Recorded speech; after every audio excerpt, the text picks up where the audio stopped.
y a des gens qui travaillent sur un vaccin, il y a des gens qui travaillent sur des traitements. Les gens, il ne faut pas qu'ils soient inquiets, il ne faut pas qu'on sombre dans la psychose. Le vrai problème... AVS avec Philippe Robichon. Docteur Alouche, qu'est-ce qu'on sait dans la façon dont le virus fonctionne aujourd'hui ? Déjà, on a beaucoup parlé de la contagiosité de ce virus. Alors au début, on a pensé qu'il était plus contagieux que celui de la grippe.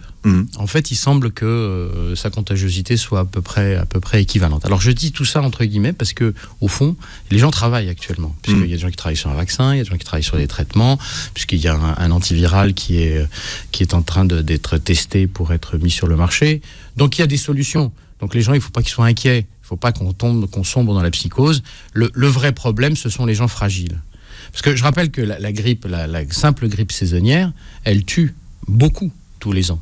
Et il n'y a pas autant d'émois.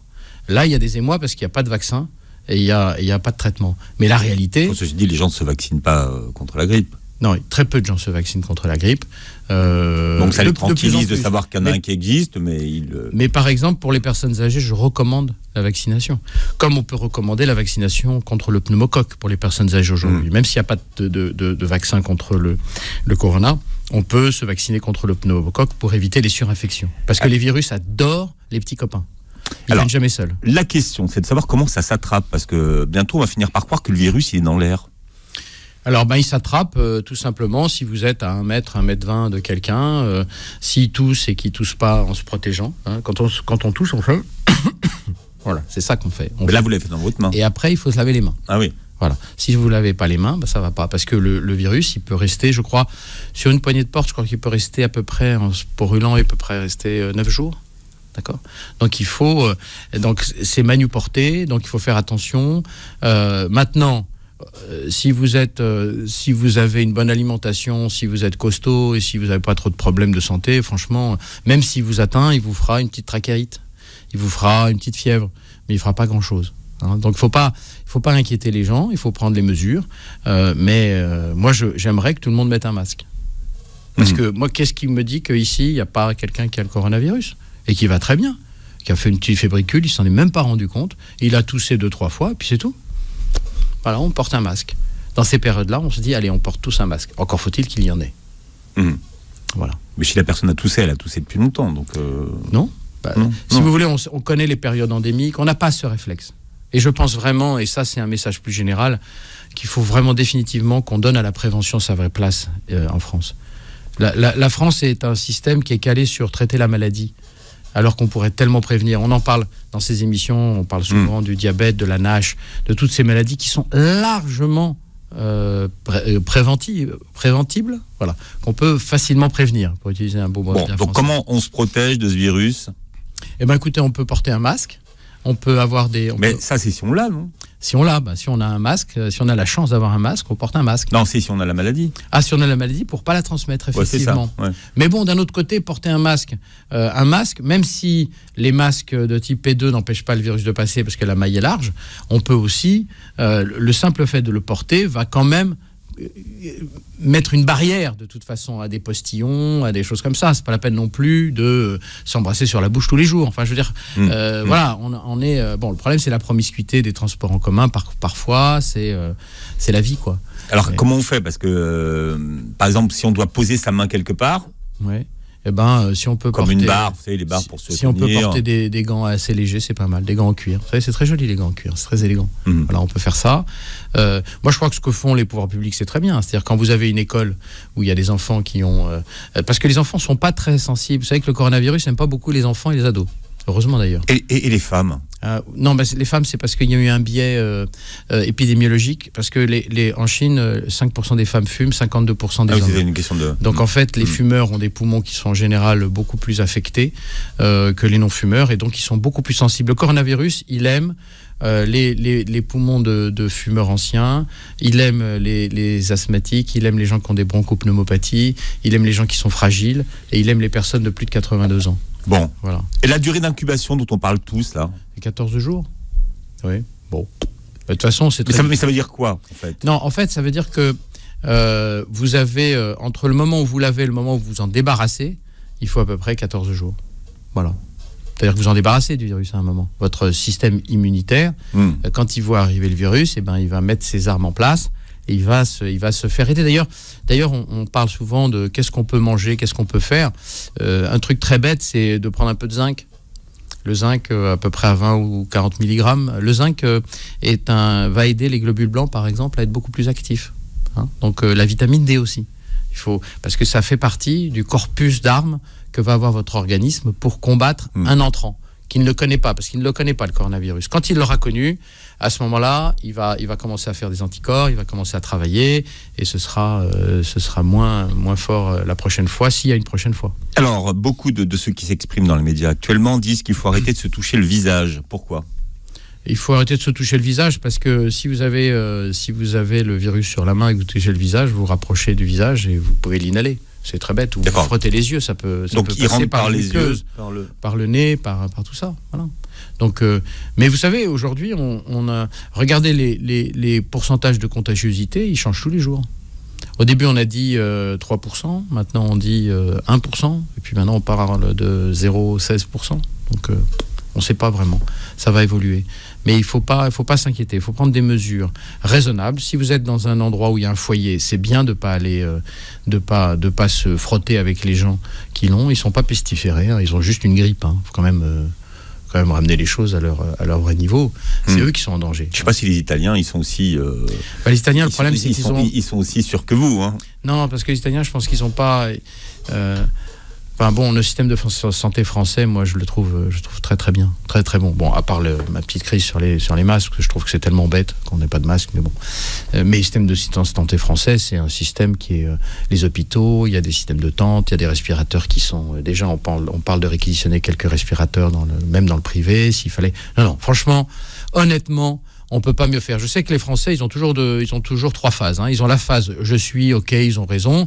Après « oui, mais enfin, ils nous ont pas tout dit ». Et puis après « oui, mais de toute façon, il fallait faire avant ». On connaît nos chers concitoyens, ils sont comme ça. Mais la réalité, c'est que la France a extrêmement bien réagi. Enfin, voilà, je veux pas faire d'être laudatif, mais honnêtement, il y a des écoles où il y a des foyers. Les enfants, on peut pas leur demander de pas se toucher les yeux, de pas se bagarrer à la récréation. Voilà, l'école, et puis il manque 15 jours d'école, c'est pas une catastrophe. Ce qui est une catastrophe, c'est pour les parents, parce qu'il faut les garder, il faut être à la maison. Donc il faut trouver tout ce qui va faciliter à la fois les parents et les entreprises pour éviter que ce soit vraiment quelque chose de difficile économiquement. Parce que l'économie, elle va pas bien quand même. Hein. Vous avez vu comment l'infiniment petit peut altérer l'infiniment grand en termes de chiffres. Et très rapidement en plus. Voilà, et le docteur Régina Lalouche qui est avec nous, on a vu que le coronavirus fait monter le prix de l'ail dans certains pays, parce que les gens se mettent à manger beaucoup d'ail. Ça a commencé en Chine, ils en ont mangé beaucoup. D'ail. De l'ail, parce que ça a des vertus soi-disant antiseptiques. Ah oui, là il y a des vertus antiseptiques. On le sait par exemple sur les levures. Sur les candidats albicans par exemple. Sur le coronavirus, moi franchement je ne sais pas. Voilà. Je ne sais pas. Il y a beaucoup de croyances. Ail, miel, fumigation, inhalation.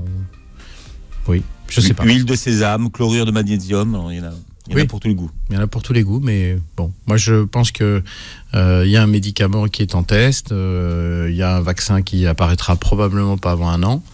Voilà ce qu'on peut dire. Alors qu'ensuite, il y a des produits qui vous aident à augmenter votre immunité de façon indirecte. Pourquoi pas ? Mais bon, honnêtement, aujourd'hui, dire que manger de l'ail, ça empêche l'infection au coronavirus, c'est pas scientifique. Je sais pas si c'est sérieux ou pas, c'est pas scientifique. Le médicament qui est en test est à Marseille, c'est le Remdesivir. Oui, Remdesivir, il est en test à Marseille, il est en test aux États-Unis, mais il faut encore qu'il ait l'autorisation de mise sur le marché. Donc, mais il y a un antiviral qui est prévu et qui marche. Voilà. On a parlé aussi de la chloroquine, qui est en fait l'ancienne Nivaquine, qui est utilisée beaucoup en Afrique pour lutter contre le paludisme. Voilà. Il y a eu des déclarations disant qu'il y avait probablement une bonne efficacité. Le problème, c'est qu'il n'y en a pas, il n'y en a plus de Nivaquine, on n'en trouve pas. Donc, de toute façon, voilà. Pourquoi on n'en trouve pas ? Parce qu'il n'y en a plus. Je crois qu'elle n'est plus fabriquée, en tout cas pour l'Europe. Voilà. Aladin est avec nous, 01 53 48 3000. Aladin, bonjour et bienvenue. Oui, bonjour, M. Philippe. Oui, bonjour Aladin. Bonjour. Je voudrais vous remercier. Merci votre radio FDFM, votre invité aussi. Oui. Par contre, j'ai juste un petit renseignement à demander à votre invité. Oui. Parce que la ministre de la Santé, elle a fait une déclaration comme quoi le virus, il tient juste 3 jours. Maintenant, j'ai entendu votre invité, il dit comme quoi le virus, il tient dans une poignée de porte 9 jours. Oui.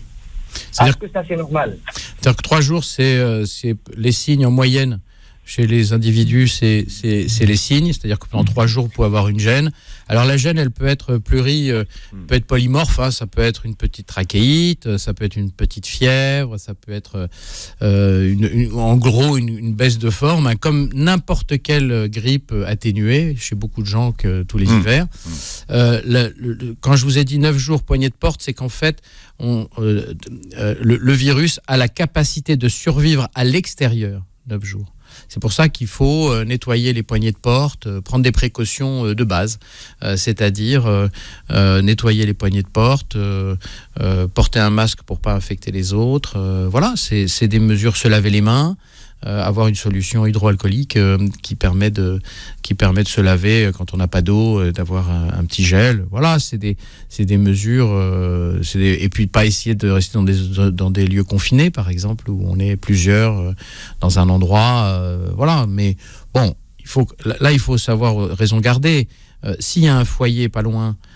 S'il y a un foyer, il ne faut pas aller, il faut ouvrir ce foyer et puis que les gens restent chez eux et tout se passera bien, c'est tout.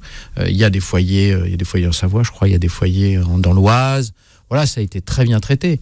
Et je crois qu'il faut plutôt que de se dire oui, ce qu'ils font pas. Je crois qu'il faut vraiment aider les pouvoirs publics dans cette affaire parce que c'est pas facile à gérer. Parce que c'est tout le pays. En plus, dans un contexte économique compliqué, aussi il y a une espèce de fatigue au fond des citoyens parce que il y a eu la crise des gilets jaunes, il y a eu le problème des retraites. Maintenant, il y a les coronavirus. On est en période d'élection municipale. Moi, j'ai une pensée pour tous les gens qui vivent à Paris et dans la région parisienne. C'est quand même, attendez, il y a 3 raisons d'être extrêmement. C'est difficile d'être en région parisienne et à Paris. On se rend pas compte parce qu'on est dedans. Mais il faut être un peu plus gentil avec les gens. Il faut être gentil avec eux. Il faut pas trop les affoler, mais il faut les protéger. Ce que font les pouvoirs publics. Mais il faut que ça s'arrête un peu. Faut arrêter d'embêter les gens parce que là, c'est devenu, c'est difficile. Hein, je vous assure. Hein, les gens qui vivent dans les métropoles, c'est compliqué. Hein. Aladin. Si vous permettez. Oui. Si vous permettez, je vais savoir une seule chose, d'accord? Parce que moi, dans mon domaine, j'ai beaucoup de clients, des médecins, des chercheurs internationaux. Il y a des chercheurs qui me disent vraiment, ce virus, c'est vraiment mortel, d'accord? Qu'est-ce qui se passe actuellement à Paris? Normalement, Paris, ça sera fermé comme l'Italie, ça fait longtemps. Le problème, c'est malheureusement, nous, maintenant, actuellement, vivons dans l'esclavage moderne. Ça veut dire qu'on est libre sans être libre. Parce que vous savez, quand vous avez des charges à payer, vous avez tout ça à payer. Si l'économie est votée en l'air, après, il n'y a plus de retraite. Alors, là, on reste sur les questions médicales, hein, là, si vous voulez bien. C'est aux questions médicales. Ça veut dire un enfant, il part à l'école, il ramène son cahier, il est infecté par un autre enfant, les cahiers à l'école, elle va prendre plein d'élèves. Là, vous dites qu'il y a la ministre de la Culture, elle est infectée.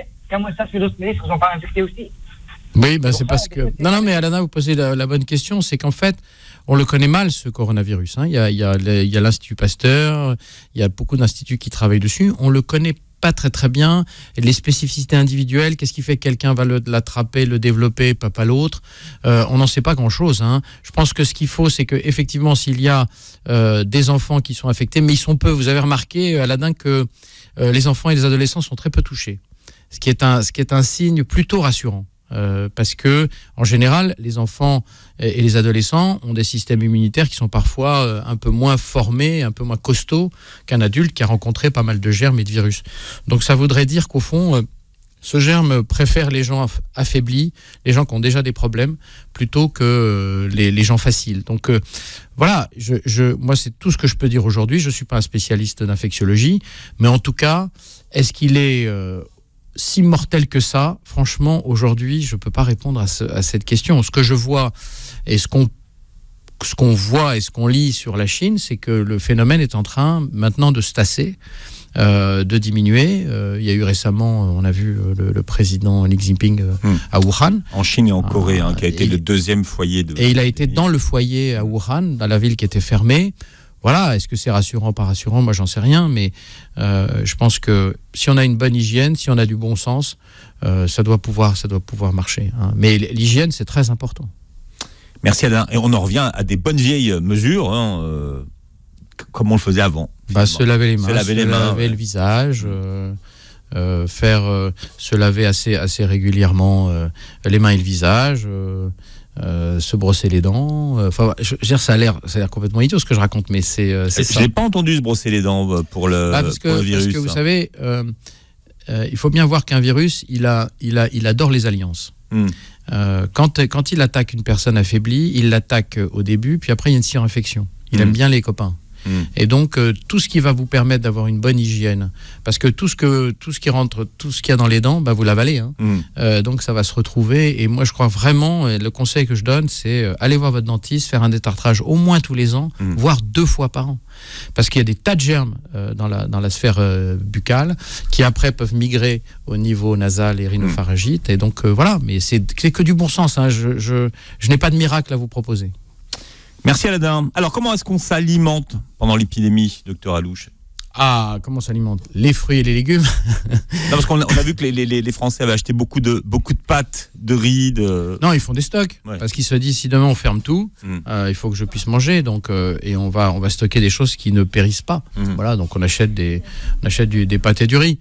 Moi, je pense pas qu'on en soit là, mais peut-être que je suis un doux rêveur, mais je pense pas qu'on va tout fermer et que ça va être... voilà, si ça arrive, ça durera probablement 3, 4 jours, 5 jours. Bon, alors ayez devant vous 3, 4, 5 jours, une semaine de provisions. Mais de là à faire des stocks, moi, j'y crois pas du tout. Enfin, voilà, mais j'ai peut-être tort, hein, franchement, je veux pas que les gens considèrent... je suis pas infectiologue, je suis pas épidémiologiste. Ce que je sais en tout cas, c'est que... on a parlé d'une contagiosité, d'une mortalité de 3%, maintenant on dit 2, puis maintenant on parle de 1. Donc vous voyez, les chiffres diminuent. Il est aussi contagieux que la grippe, quoi, au fond. Voilà. Le problème, c'est que la grippe, on a un vaccin, donc on est capable de se battre contre cette pandémie, parce que c'est une épidémie, hein, la grippe. Hein. Quand ça vient chez tout le monde. Donc voilà. Alors, il y a quand même une information. Et c'est moi qui pose la question à nos auditeurs.